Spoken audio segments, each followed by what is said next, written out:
Friends, मैं रजनीपाल गुनगुन सिविंग classes में एक बार फिर आपका बहुत बहुत स्वागत करती हूँ। जैसा कि आपको पता है, नया साल लग चुका है और हमारे कहे मुताबिक हमने अपनी जो फ्री ऑनलाइन क्लासेस है वो शुरू हम कर चुके हैं। आज क्लास का पहला दिन है जिसमें आज हम आपको बिना बेल्ट वाला ब्लाउज बताने वाले हैं और बिना बेल्ट वाला 4 टक्स ब्लाउज बताएंगे। उसकी आज मैं आपको इसमें बिल्कुल क्लियर ड्राफ्टिंग बताऊंगी जिसका नाप मैंने बोर्ड पे लिखा हुआ है। अगर आपने इससे पिछला वीडियो अभी तक नहीं देखा है तो डिस्क्रिप्शन बॉक्स में उसकी लिंक दी हुई है, वहां जाके आप उस वीडियो को देख सकते हैं जिसमें हमने पूरे कोर्स के बारे में बताया हुआ है और पूरा कोर्स हमने आपको लिख के बताया था कि हम आपको उसमें एक एक चीज सिखाएंगे। तो चलिए, आज हमारी क्लास 1 है जिसमें आप अपनी कॉपी, पेंसिल, स्केल सब लेके बैठिए ताकि आपको क्लास को करने में कोई दिक्कत नहीं आए और आप उसे आसानी से समझ सके। तो देखिए, आज हम बिना बेल्ट वाले 4 टक्स ब्लाउज को बनाने जा रहे हैं। तो सबसे पहले हम उसकी ड्राफ्टिंग समझेंगे। देखिए, सबसे पहले जो हमारे बिगनर्स हैं, जो हमारे नए जुड़े हुए हमारे व्यूअर्स हैं, जिनको ब्लाउज नए सिरे से वो लोग सीख रहे हैं, तो उनके लिए मैं आपको बता देती हूँ सबसे पहले हमको क्या करना चाहिए। एक तो ब्लाउज का माप लेने का तरीका होता है और एक बॉडी मेजरमेंट का तरीका होता है। ब्लाउज का नाप जैसे मैंने स्टैंडर्ड नाप से मैं आपको यहाँ पर बताऊंगी, आप ब्लाउज के माप से कैसे बनाएंगे वो भी मैं आपको इसमें धीरे धीरे आगे सब चीजों को क्लियर करूंगी।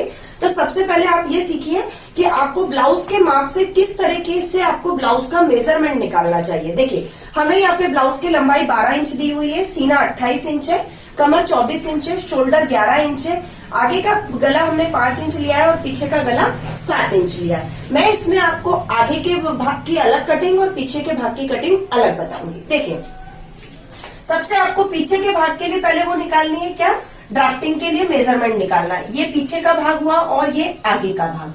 आप इस तरीके से 2 पार्ट कर लीजिए ताकि आपको समझने में कोई दिक्कत ना आए। पहले लंबाई लेंगे हम, ये लंबाई वाला भाग है। लंबाई में हमारी लंबाई 12 इंच है जिसमें हम 1 इंच जोड़ेंगे। ठीक है, जब हम पीछे का भाग बनाते हैं तो 1 इंच जोड़ते हैं और जब हम आगे का भाग बनाएंगे तो यहाँ पे 1.5 इंच जोड़ेंगे, यानी कि हमारी पूरी लंबाई यहाँ पे 13.5 इंच आएगी और यहाँ पे 13 इंच आएगी। इसे आप नोट डाउन कीजिए। उसके बाद आता है हमारा सीने वाला भाग। सीना हमारा यहाँ पे है 28 इंच। 28 का हम चौथा करेंगे, यानी कि जब भी हम ब्लाउज कटिंग करते हैं, जब भी हम ड्राफ्टिंग करते हैं, हमेशा 4 पल्ले में कटिंग करते हैं, आगे के 2 भाग और पीछे के 2 भाग, ताकि वो खुलने के बाद पीछे का भाग 1 हो जाता है और आगे के भाग के 2 हिस्से हो जाते हैं। ठीक है, तो हमने यहाँ पे चौथा लिया, तो चौथे में हमारा 7 इंच आएगा। पीछे के भाग में, आगे के भाग में भी हम इसी तरीके से 28/4 करेंगे तो हमारे पास कितना आ जाएगा, चौथा भाग आ जाएगा। इसमें हम आधा इंच किसका जोड़ते हैं, लूजिंग का। ठीक है, यहाँ पे भी हम आधा इंच किस चीज का जोड़ेंगे, लूजिंग का। लूजिंग देखिए, जब भी आप ब्लाउज का माप से ब्लाउज को बनाएंगे तो आपको एक्स्ट्रा लूजिंग जोड़नी पड़ेगी। क्यों? क्योंकि हम जब भी है ना ब्लाउज बनाते हैं तो थोड़ा सा लूजिंग हमें इसमें चाहिए रहती है, यानी कि 7.5 इंच हमारा सीना हो जाएगा और कमर कितनी हो जाएगी हमारी, कमर के लिए देखिए 24 इंच है हमारा, 24 का चौथा करेंगे तो 6 इंच। यहाँ पे भी आगे के भाग में भी हमने कमर का चौथा किया तो कितना आ जाएगा हमारे पास, 6 इंच आ जाएगा। देखिए, पीछे के भाग में हमारे सिर्फ आपने देखा होगा 2 ही टक्स डलते हैं, तो हमारे वो 2 टक्स आधा इंच के डलेंगे, इसलिए हम टोटल कितना एक्स्ट्रा ले लेंगे यहाँ पे 1 इंच, यानी कि हमारी जो कमर की चौड़ाई हो जाएगी वो कितनी इंच की हो जाएगी, 7 इंच की। तो ये हमने किसके लिए लिया, टक्स के लिए 1 इंच। आपको ये सब चीजें क्लियर होनी चाहिए कि किस चीज के लिए हम कितना ले रहे हैं। उसके बाद आगे के भाग में आपने देखा होगा कि बॉडी, आगे के भाग में जब हम टक्स लगाते हैं तो थोड़ा सा टक्स ज्यादा लेते हैं, क्योंकि आगे के भाग में उभार होता है, उसे फिटिंग देने के लिए, उसको शेप में लाने के लिए हमको लगभग 1.5 से इंच की टक्स के लिए चौड़ाई देनी पड़ती है। तो हमारी जो आगे की चौड़ाई होगी कमर की वो कितनी हो जाएगी, 7.5 इंच हो जाएगी। ये वाला जो 1.5 इंच है इसे हम नाप के अनुसार कम ज्यादा कर सकते हैं, लेकिन जब हम ड्राफ्टिंग करेंगे तो उसके लिए हमें 1.5 इंच बढ़ाकर लेना पड़ेगा। देखिए, अभी तक आपको वीडियो समझ में आ गया होगा। अभी तक आपको ये जो मैंने मेजरमेंट लेने का तरीका होता है वो भी समझ में आ गया होगा। अब आपको जब हम ड्राफ्टिंग बताएंगे उसके अंदर आपको ये वाला मेजरमेंट याद नहीं रखना है। आपको कौन सा याद रखना है, ये वाला, जिसमें लंबाई 13 इंच है, 13.5 इंच है, कमर, सीना हमारा 7.5 इंच है और कमर हमारी नीचे वाली। ठीक है, आपने ये यहाँ पे नोट डाउन कर लिया होगा। अब मैं इसे रफ करती हूँ और आपको शोल्डर लेने का तरीका बताती हूँ। देखिए, अब मैंने आपको लंबाई और सीने और कमर का बता दिया, अब आपको शोल्डर का बनाना है। शोल्डर देखिए, आगे और पीछे के भाग में शोल्डर हमें एक जैसे लेने होते हैं, इसलिए हम शोल्डर को एक ही बार निकालेंगे। शोल्डर हमारा यहाँ पे 11 इंच है, 11 का हमने आधा किया तो कितना आ जाएगा हमारे पास, 5.5 इंच। ठीक है, 11 का अगर हम आधा करेंगे तो 5.5 इंच आएगा। 5.5 में से हमें 1 इंच माइनस करना है तो हमारे पास कितना आ जाएगा 4.5। ये फॉर्मूला आपको हमेशा याद रखना है कि जब भी आप ब्लाउज का शोल्डर निकालेंगे तो किस प्रकार से निकालेंगे कि पहले आपको ब्लाउज का आधा करना है और आधे में से आपको 1 इंच माइनस करना है। ये आपका हो गया शोल्डर का माप। और आर्महोल का माप किस तरीके निकालेंगे? आर्महोल निकालने के लिए आपको क्या करना पड़ेगा? आर्महोल अगर निकालेंगे तो जो हमारा 4.5 आया है उसमें आपको आधा इंच जोड़ना है तो आपका 5 इंच क्या हो जाएगा? आर्महोल का नाप हो जाएगा।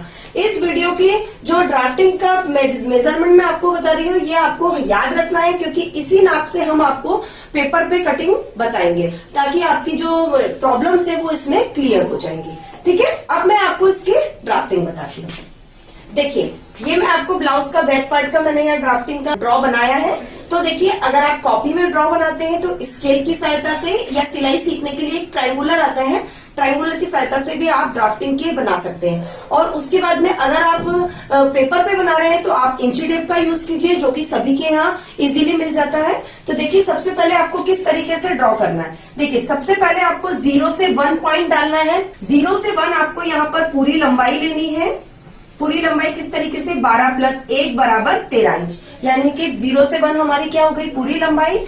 0 से 2 इंच पर हमें शोल्डर की चौड़ाई का निशान लेना है जो कि हमने कितना लिया है? 4.5 इंच लिया है। 2 से 3 हमें यहाँ पे आर्म होल की लंबाई लेनी है जो कि हमने 5 इंच ली है। 3 से 4 हमें यहाँ पे आर्म होल के लिए कोना बनाना है। 3 नंबर पर हमें 3 से 5 नंबर पे हमें क्या लेना है? 1.5 इंच की एक कोना बनाना है। 1.5 इंच के लिए एक शेप देना है जिस पर हम आर्म होल को ड्रॉ कर सकें। आर्म होल को आपको इस निशान से 2, 5, 4 आपकी आर्म होल की गोलाई होती है। 6 इंच पर आपने मार्जिन का निशान लगाया है। 1.5 इंच का 1.5 से 2 इंच आप मार्जिन का निशान लगाएंगे। देखिए, 6 पॉइंट हमने यहाँ तक ले लिया है। अब 7 पॉइंट पर हमें गले की चौड़ाई 2 इंच की हम गले की चौड़ाई लेंगे और 7 इंच तक हम इसकी गोलाई को मिला देंगे, यानी कि 8 पर हमारी क्या हो जाएगी? 0, 7, 8 हमारी क्या हो गई? गले की गोलाई हो गई। पॉइंट के द्वारा लिखेंगे तो आपको ये याद रहेगा ताकि आप इसमें कभी भी गलती नहीं करेंगे। उसके बाद आपको कमर की चौड़ाई लेनी है 1 से 9। 1 से 9 आपने कमर की चौड़ाई ली जो कि हमारी कितने इंच आई थी? 7 इंच आई थी। फिटिंग वाली लाइन से फिटिंग वाली लाइन को मिला दीजिए, मार्जिन वाली लाइन से मार्जिन वाली लाइन को मिला लीजिए और मार्जिन वाली लाइन से ही हम कट करेंगे। उसके बाद देखिए, 1 से हमको यहाँ पे 1 से 11 पे हमें क्या लगाना है? टक्स पॉइंट की दूरी लगानी। तो टक्स पॉइंट की दूरी हम यहाँ से 3.25 इंच, छोटा नाप है इसलिए 3.25 इंच की दूरी पर लेंगे और जो टक्स की लंबाई है वो लगभग हम यहाँ पर कितने इंच की ले लेंगे? 4 से 4.5 इंच की ले लेंगे। तो ये 12 जो होगा वो हमारा टक्स पॉइंट हो जाएगा। ठीक है, आप देख सकते हैं कि 0 से और 12 तक के पॉइंटों में हमारा बैक पार्ट बनकर तैयार हो गया है। और हमने जो ये बैक पार्ट यहाँ पे बनाया है इसी को हम पेपर पर या कपड़े पर इसकी ड्राफ्टिंग करके आपको बताएंगे, उस पर आपको कटिंग करके बताएंगे। इसीलिए आपका ये वीडियो देखना भी जरूरी है और आने वाला वीडियो भी देखना बहुत ज्यादा जरूरी है। अब मैं आपको इसका फ्रंट पार्ट बताती हूँ जो कि बहुत ही इजी है। देखिए, यहाँ पर हमने जो फ्रंट पार्ट बनाया है उसमें लंबाई हमें 1.5 इंच बढ़ाकर रखनी है। शोल्डर वही 4.5 इंच पर, आर्म होल 5 इंच पर। पीछे की गोलाई हमने 1.5 इंच पे दी थी, आगे की गोलाई हम यहाँ पे 1 इंच पे देंगे। फिटिंग वाली सिलाई से फिटिंग वाली सिलाई और मार्जिन वाली सिलाई से हम मार्जिन वाली सिलाई को मिला लेंगे। अब देखिए, आगे का गला हमारा वही गले की चौड़ाई 2 इंच पर और आगे का गला हमें 5 इंच पर रखना है। पॉइंट आप आपके हिसाब से डाल सकते हैं, जैसे आप ड्रॉ करेंगे उस हिसाब से आप इसमें डालिए। उसके बाद में देखिए, मैं आपको अब जो हमारा ये फ्रंट पार्ट का आगे का भाग पूरा बन गया है, अब मैं आपको इसमें सिर्फ टक्स पॉइंट बताऊंगी। देखिए, अब मैं आपको टक्स पॉइंट बताऊंगी। यहाँ से आपको 3.25 इंच की दूरी रखनी है और ये वाली जो टक्स की लंबाई रखनी है वो लगभग आपको कितने इंच की रखनी है? 4.5 इंच की। देखिए, हमने ये 4.5 इंच लिया। यहाँ से इंची टेप आपको इधर की तरफ घुमाना है। बीच की दूरी आपको कितने इंच की लेनी है? 1.5 इंच की लेनी है। अब इस निशान को आपको बिल्कुल सीधा यहाँ पे मिला देना है। अब यहाँ से आपको इंची टेप थोड़ा सा 1.5 इंच इतनी दूरी पर आपको आर्म होल की तरफ दिखाना है और आपको आर्म होल से इसको मिला देना है। ये आपका तीसरा पॉइंट हुआ। उसके बाद में यहाँ से 1.5 इंच की दूरी पर आपको सामने की तरफ एक टक्स पॉइंट बनाना है जो कि इस तरीके से 1.5 इंच की दूरी रहेगी और इसे बिल्कुल सीधा ना मिलाते हुए हल्का सा तिरछा मिलाइए, क्योंकि ये देखने में क्या होता है कि हल्का सा तिरछा जब हम लगाते हैं तो बहुत ही सुंदर लगता है। अब इसके बाद में आप देखिए, आपके टक्स पॉइंट आप किस प्रकार से चेक करेंगे कि जब आपके इस चारों टक्स पॉइंट को आप मिलाएंगे तो आपका इस प्रकार से एक गोल शेप बनना चाहिए। ये देखिए, हमारा जो ये गोल शेप बना है ये यही दर्शाता है कि हमारे जो टक्स पॉइंट है वो बिल्कुल ही सही लगे हैं। और अगर कहीं आपको थोड़ा सा ऊपर नीचे टक्स पॉइंट करना पड़े तो वो आप मेजरमेंट के हिसाब से यहाँ पे कर सकते हैं। और आपको एक चीज और ध्यान रखनी है कि यहाँ पे हल्का सा आधा इंच का शोल्डर डाउन देना है, जिससे आपकी गले की फिटिंग अच्छी आए। और आर्म होल की जब आप गोलाई लगाएंगे तो हल्का सा पॉइंट भर आपको अंदर से लगाना है, ताकि आपकी जो आर्म होल में झोल होल की जो प्रॉब्लम आती है वो भी इसमें ना आए। तो आप देख सकते हैं कि कितने ही आसान तरीके से मैंने आपको बैक पार्ट बताया और फ्रंट पार्ट बताया है, जिसमें आपको मेन टक्स पॉइंटों का ध्यान रखना है। और देखिए इसमें आपको एक चीज का ध्यान और रखना है, अगर आप ब्लाउज बना रहे हैं बिना बेल्ट वाला तो आपको यहाँ पे आधा इंच, ये आधा इंच आपको ऊपर की तरफ इस तरीके से गोलाई का शेप देना है। हल्का सा छटाई करनी है यहाँ पे, जिससे आपकी जो फिटिंग है वो बहुत अच्छी आए और ब्लाउज आपका नीचे की तरफ गिरे नहीं और एकदम बहुत ही परफेक्ट इसकी फिटिंग आएगी, जिससे मैं आपको जब पेपर कटिंग बताऊंगी उसमें भी आपको बिल्कुल क्लियर कटिंग करके बताऊंगी। तो देखिए मैंने आपको बैक पार्ट की और फ्रंट पार्ट की जो ड्राफ्टिंग है बहुत ही अच्छे से समझाई है। मुझे आशा है कि आपको इसमें बनाने में कोई दिक्कत नहीं आएगी। फिर भी अगर आपको कोई प्रॉब्लम आती है, फिर भी अगर आपको कोई दिक्कत आती है तो आप हमें कमेंट कीजिए, हम आपकी प्रॉब्लम्स को दूर करने की पूरी कोशिश करेंगे। इसके आने वाले वीडियो में मैं आपको इसकी पेपर कटिंग बताऊंगी, जो कि बहुत ही आसान तरीके से इसी फॉर्मूले से रहेगी, इसी तरीके से रहेगी, जिसे आपको देखना बहुत जरूरी है, तभी आपको इसकी ड्राफ्टिंग और कटिंग समझ में आएगी। तो आज के वीडियो में इतना ही, मिलते हैं हम नेक्स्ट वीडियो में। Thank you.